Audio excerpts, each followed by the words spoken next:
ජමියාතුල් උලමා සංවිධානයට නිදාගෙන සිටිය සිංහලයෝ නැගිටවන්න උඹලා මේ ජාතක කරපු හලාල් හරි ප්‍රයෝජනවත් වුණා අපිට.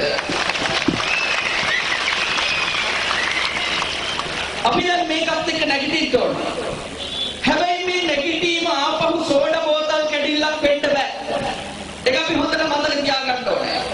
ඔයයි දන්නවා දවසින් දවස රටේ තැනින් තැන එකින් එක ආරම්භ කරලා අන්තිමට මුළු මහත් ව්‍යාපාරික ලෝකෙම එයාගේ අතට අරගෙන තියෙනවා.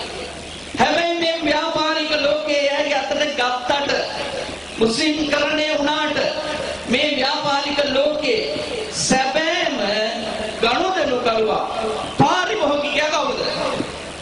පාරිභෝගිකයා ඔබයි.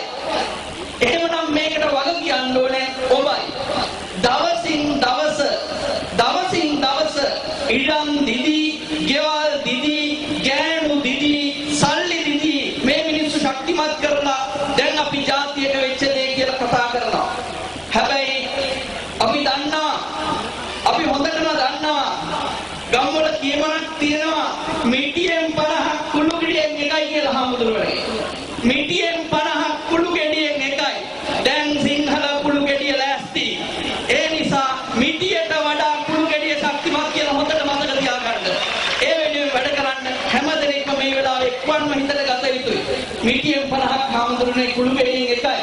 70ක් තියෙනවා හාමුදුරුවනේ 110 මොන කච්චල්ද අපිට. ඒ නිසා ඒ වෙනුවෙන් සිංහලයෝ විධිමත්ව ශක්තිමත් වෙන්න ඕනේ. ඒ වෙනුවෙන් අපි ලෑස්ති. අනිත් කාරණාව අපිට විසිල් ගහන්න අප්පුඩි ගහන්න බැරි කතාවක් කියන්න තියෙනවා. ඒක අපි හොඳට තේරුම් ගන්න ඕනේ. අපි මේක තේරුම් ගත්තේ නැත්නම් මුළු ජාතියම ඉවරයි.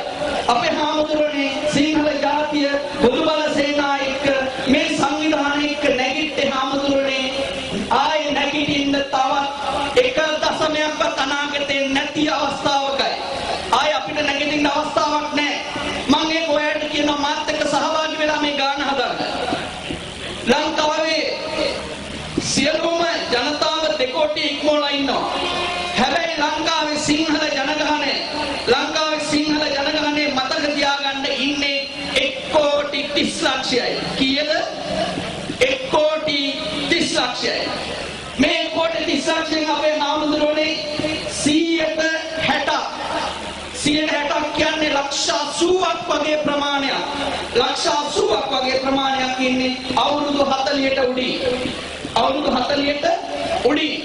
ඒ කියන්නේ ධර්මාලු හදන්න පුළුවන් අය නෙමෙයි, ධර්මාලු හදන්න බැරි මට්ටමේ විශේෂයෙන් කාන්තාව. එතකොට 180 ඇරියම මේ කොටසින් කීයද තව ඉන්නේ? 50 ලක්ෂයයි සිංහල මිනිස්සු ඉන්නේ ධර්මාලු හදන්න පුළුවන් අය.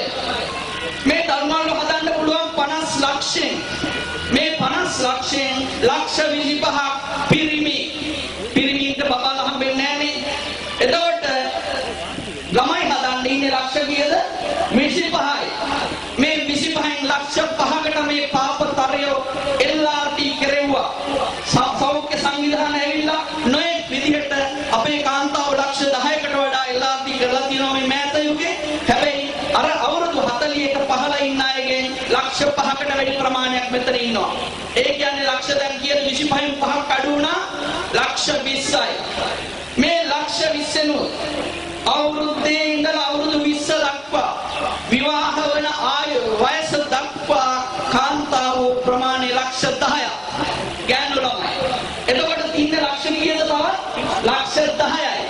අවුරුදු 20 සිට 40 දක්වා අපේ රටේ කාන්තාව දරුවෝ හදන්න පුළුවන් අය කී දෙනාද ඉන්නේ?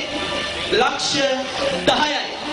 එතකොට මේ ලක්ෂ 10ට තමයි කියන්නේ උඹලා ගමයි හදනවා වැඩි 3කට වඩා යන්න එපා.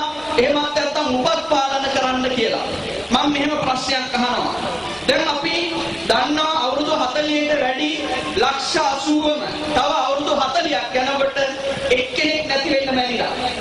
අවුරුදු 40ක් යනකොට ලක්ෂ 80ක් මැරිලා. මොකද හේතුව 40 කෙනාටත් 80ක් වෙලා. එතකොට දැන් අද ඉන්නේ ළමයි හදන්න ලක්ෂ 10යි. මේ ලක්ෂ 10 ළමයි දෙන්න ගානේ 3 දෙනා ගානේ හැදුවොත් වැඩි වෙන්නේ ලක්ෂ 30යි උපරිම. හැබැයි 80ක් ලක්ෂ 80ක් මැරෙද්දී ලක්ෂ 30ක් 20ක් හැදුවොත් අනාගතේ කොහොමද